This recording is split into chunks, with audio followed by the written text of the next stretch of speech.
Operasi Trikora merupakan operasi militer amfibi terbesar yang pernah dilakukan Indonesia pada tahun 1962 untuk membebaskan Irian Barat dari Belanda.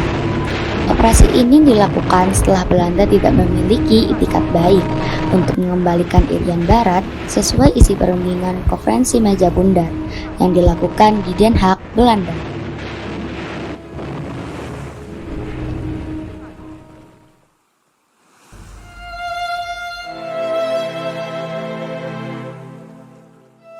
Bu, aku pergi dulu.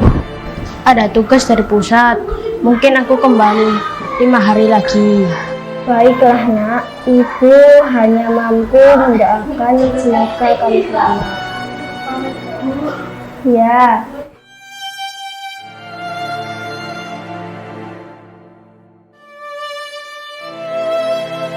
Bu Ne, Pak Ne.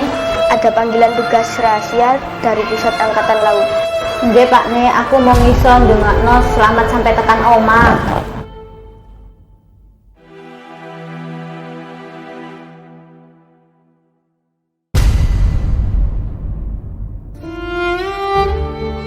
Dinda, aku pamit dulu.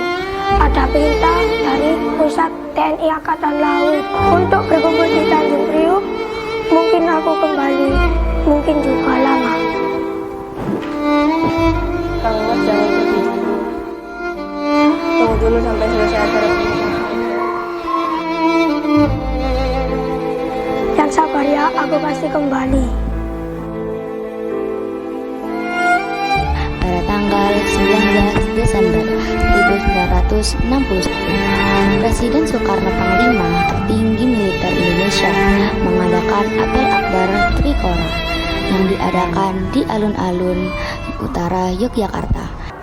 Oleh karena ada salah satu wilayah Republik Indonesia diduduki oleh pihak asing, oleh karena ada salah satu wilayah Republik Indonesia belum merdeka, maka kita anggap sebagai suatu kewajiban yang keramat untuk memajukan itu ke dalam negara Kesatuan Republik Indonesia.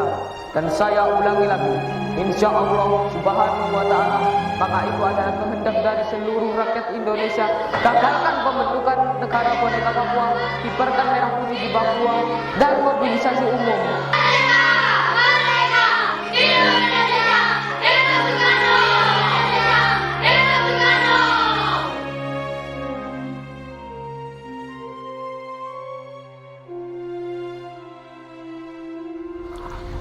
Keesokan harinya, pemerintah melakukan nasionalisasi semua perusahaan asing milik Belanda yang ada di Indonesia. Seluruh elemen rakyat dan pemuda bergerak menduduki kantor-kantor dan perusahaan milik Belanda.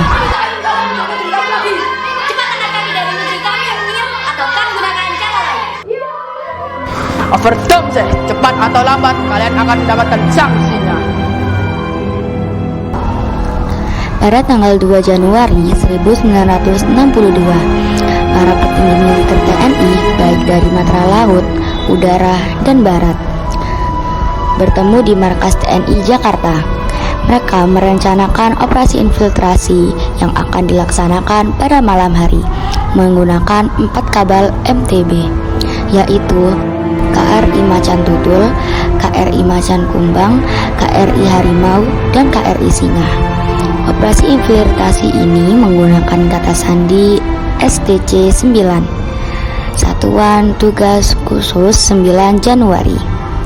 Operasi infiltrasi pertama tersebut digelar pada tanggal 9 Januari 1962. Pak Presiden, selaku Panglima tertinggi TNI telah memberikan lampu hijau untuk melaksanakan operasi infiltrasi tahap pertama. Saya berinisiasi kita menggunakan 4 kapal MTB untuk melakukan operasi senyap di Laut Arafura. Tapi Pak, keempat kapal tersebut tidak dipersenjatai dengan torpedo serta bahan bakar yang dipakai tidak mencukupi. Tidak usah kau risaukan hal itu. Kita gunakan 3 titik rendezvous untuk mengisi bahan bakar kapal MTB. Komodo, mana dengan bantuan dari AUI untuk mengawali titik-titik? Kita gunakan yang ada saja. Jenderal Nasution masih bernegosiasi dengan Moskow melengkapi persenjataan kita. Baiklah, kita kumpulkan semua sukarelawan di titik rendezvous 2. Menjelang hari H pukul 17.00 waktu setempat, 3 kapal mulai bergerak. KRI Harimau berada di depan, membawa antara lain Kolonel Sudomo, Kolonel Musyrid, dan Kapten Tondo Mulyo. Di belakangnya adalah KRI Macan Tutul yang dinaiki Komodor Yosudarso, sedangkan di belakang adalah KRI Macan Tumbang. Sedangkan KRI Singa tidak dapat meneruskan misinya dikarenakan kehabisan dan kerusakan pada indikator bahan bakar. Ini aneh. Kenapa kita balik ke arah timur ya? Bukannya kita ke Makassar untuk berkumpul dengan satuan yang lain? Kita tidak pernah tahu, karena ini adalah misi rahasia.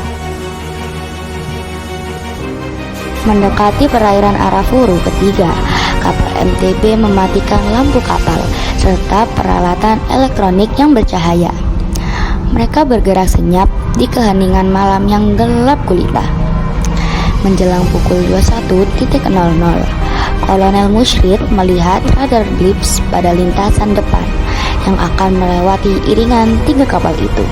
3 kapal Belanda yang berukuran lebih besar ternyata sudah menunggu kedatangan ketiga KRI. Bahaya perungkaan! Bahaya perungkaan! Siapa tembus? Seluruh kru, siapa tembus? Kapal Belanda melepaskan tembakan peringatan yang jatuh di samping KRI. Kolonel Sudomo memerintahkan untuk balas menembak, namun tidak mengenai sasaran.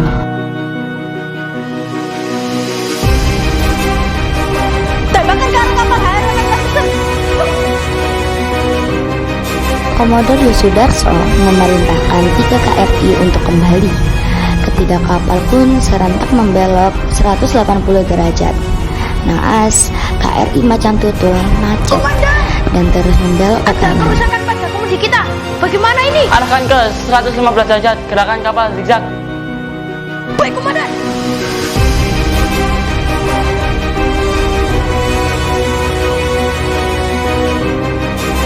Overtongship, kapal MTB itu akan menyerang kita. Cepat, tembak. Yes, sir.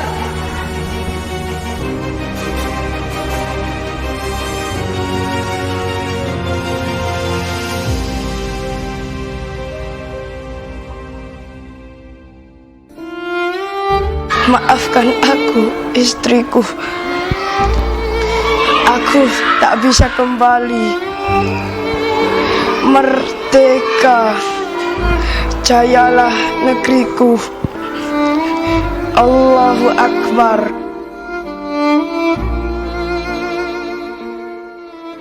Istriku yang tercinta, jika kau menerima telegram ini, berarti ini akhir kebersamaan kita di dunia ini. Aku minta maaf tidak bisa menemanimu dan anak-anak kita. Tetaplah tegar dan tersenyum istriku. Siapkan buah hati kita dalam menggapai cita-cita. Ingatlah aku selalu dalam setiap doamu. Semoga kita dipertemukan lagi dalam rahmat Allah yang Maha Kuasa. Suamimu tercinta, Sersan Januar Ihsan.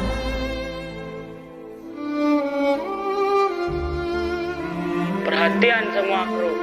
Hari ini kita tunjukkan pada dunia kita mampu melawan para imperialis. Teruslah berjuang, kobarkan semangat pertempuran. Pertempuran Laut Arafuru dikenal sebagai Hari Dharma Samudra setiap tanggal 9 Januari.